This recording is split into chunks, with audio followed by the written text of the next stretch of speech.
my name is Val Saknenko, and today I'm going to show you how easy it is to create a video using HLG footage in Final Cut Pro X.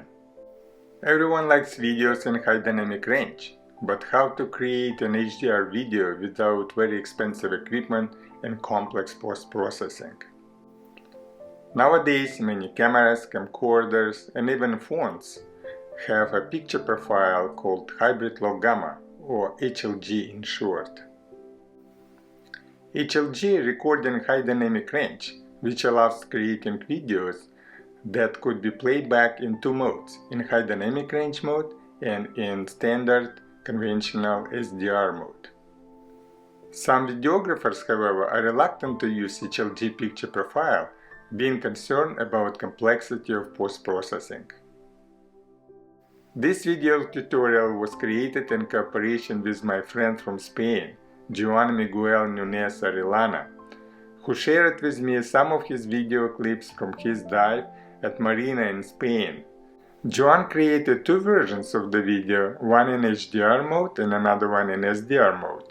I provided links to both of these videos in the description, so please check them out. Joan is an expert in underwater videography, and his website with pixel.es is the best source of information related to underwater videography and about using HLG for underwater filming.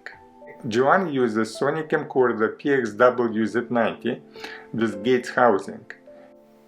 As you know, proper lighting, exposure and white balance are critical in creating high-quality underwater videos that require minimal post-processing. Joan sets manual white balance before each shot, which is actually very easy with Gates Sony Z90 system. In this tutorial I will show you two ways of creating videos using HLG footage.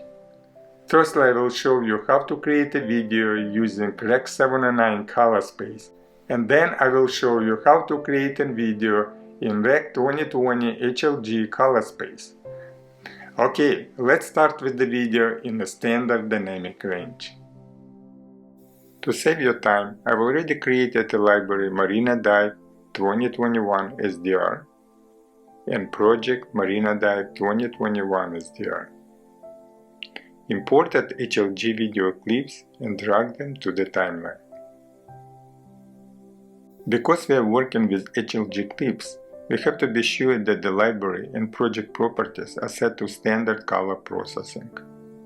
To do this, we have to follow the following steps. Go to the inspector and modify library to be standard. Then check if the project is set to standard Rec 709 color space. Open custom settings and under rendering choose standard Rec 709 and click OK.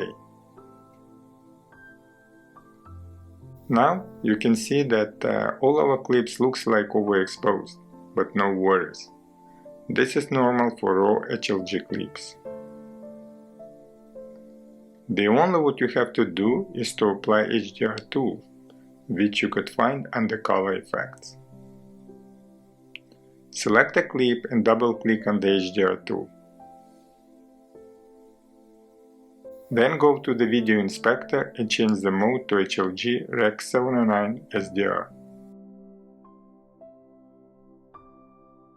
Another effect that I always add to HLG clips is sharpen, which is under blur effects. You could add HDR tools and sharpen effects to each clip individually, or you could add them to a group of clips at once. Just select all clips, apply these effects, and most of the color grading is done. Now let's check RGB parade of our clips.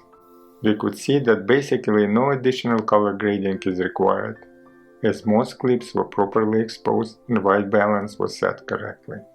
If you would like to fine-tune these clips, we could go through all clips and make a few minor adjustments to shadows, highlights, midtones, and maybe some minor color adjustments.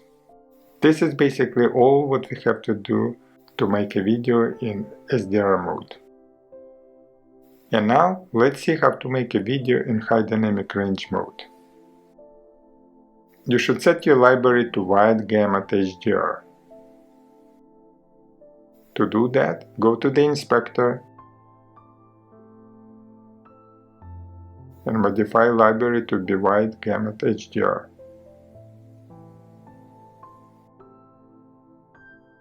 Then we have to be sure that the project we created is set to HDR as well. We have to select the project, then open Custom Settings in Inspector, and under Rendering, choose Wide Gamut HDR Rec 2020 HLG, and finally click OK. As you can see, most clips have good exposure and color balance.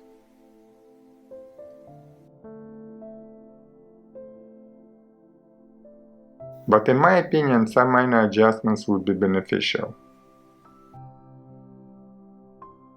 So let's see what we could do. For this clip, I adjusted slightly shadows and midtones. And let's see before and after. Now let's jump to another clip where I increase highlights. Before and after. And another. Before and after. This is basically all, and as you can see, there is really nothing too complicated about post-processing of HLG footage.